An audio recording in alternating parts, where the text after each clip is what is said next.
This is Greg Stewart with FreemasonInformation.com. Symbols and Symbolism.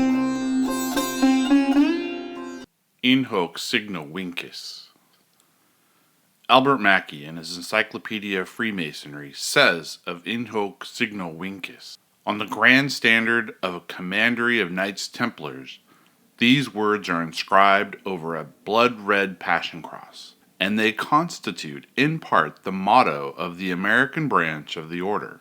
Their meaning, by this sign thou shalt conquer, is a substantial, but not literal, translation of the original Greek. For the origin of the motto, In Hoc Signo Vinces, we must go back to a well-known legend of the Church, which has, however, found more doubters than believers among the learned. Eusebius, who wrote a life of Constantine, says that while the emperor was in Gaul, in the year 312, preparing for war with his rival Maxentius, about the middle hours of the day, as the sun began to verge towards its setting, he saw in the heavens with his own eyes the sun surmounted with the trophy of the cross, which was composed of light, and a legend annexed, which said, By this conquer. This account Eusebius affirms to be in the words of Constantine. Lactantius, who places the occurrence at a later date and on the eve of a battle with Maxentius, in which the latter was defeated, relates it not as an actual occurrence, but as a dream or vision. And this is now the generally received opinion of those who do not deem the whole legend a fabrication.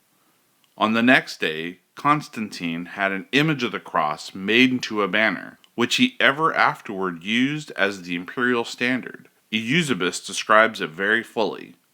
It was not a passion cross, such as now used in the modern Templar standard, but the monogram of Christ. The shaft was a very long spear. On the toe was a crown composed of gold and precious stones, and containing the sacred symbol, namely the Greek letter rho, or P, intersected by the chi, or X, which two letters are the first and second of the name Christos, or Christ. If, then, the Templars retain the motto on their banner, they should, for the sake of historical accuracy, discard the Passion Cross, and replace it with the Constantinian chronogram, or Cross of the Labrum. But the truth is that the ancient Templars used neither the Passion Cross nor that of Constantine, nor was the motto In Hoc Signo Vinces on the standard. Their only banner was a black and white boson, and at the bottom of it was inscribed their motto, also in Latin, Non nobis Domine, non nobis, sed nomine tuda gloriam. Not unto us, O Lord, not unto us, but unto thee give the glory. This was the song or shout of victory sung by the Templars when triumphant in battle. Manly P. Hall, in his Secret Teachings of All Ages, finds parallels with In Hoc Signo Vinces in an examination of the Tao Cross and their crux assanta, saying, there are three distinct forms of the cross. The first is called the Tau, more correctly the Tav. It closely resembles the modern letter T, consisting of a horizontal bar resting on a vertical column, the two arms being of equal length. An oak tree cut off some feet above the ground and its upper part laid across the lower. In this form was the symbol of the Druid god Hu.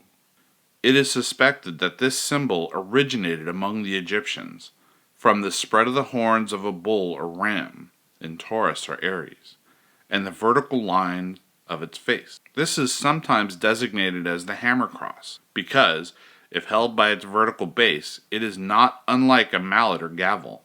In one of the Kabbalistic Masonic legends, Hiram Abiff is given a hammer in the form of a Tau by his ancestor Tubal-Cain.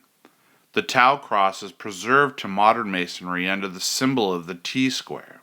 This appears to be the oldest form of the cross extant. The Tau Cross was inscribed on the forehead of every person admitted into the mysteries of Mithras.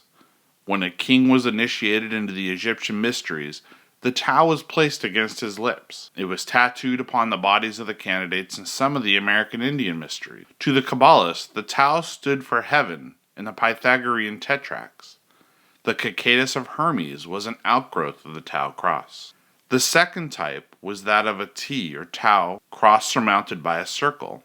often foreshortened to the form of an upright oval. This was called by the ancients the crux santa, or the cross of life, as illustrated by the Enoch. It was the key to the mysteries of antiquity, and probably gave rise to the more modern story of Peter's golden key to heaven. In the mysteries of Egypt, the candidate passed through all forms of actual and imaginary dangers, holding above his head the crux santa, before which the powers of darkness fell back abashed. The student is reminded of the words in hoc signo vinces. The Tao form of the cross is not unlike the seal of Venus. As Richard Payne Knight has noted, he states, "The cross in this form is sometimes observable on coins, and several of them were found in the temple of Serapis, demolished at the general destruction of those edifices by the Emperor Theodos, and were said by the Christian antiquaries of that time to signify the future life."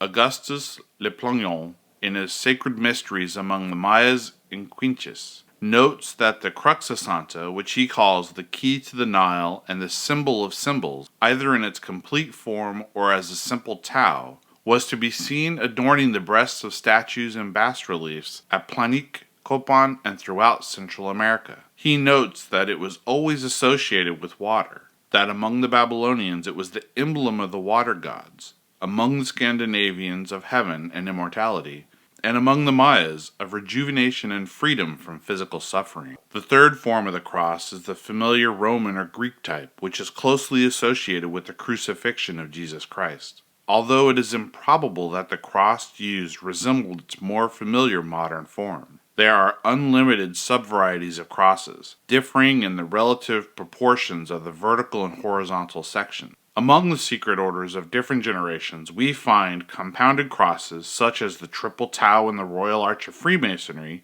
and the double and triple crosses of both Masonic and Roman Catholic symbolism.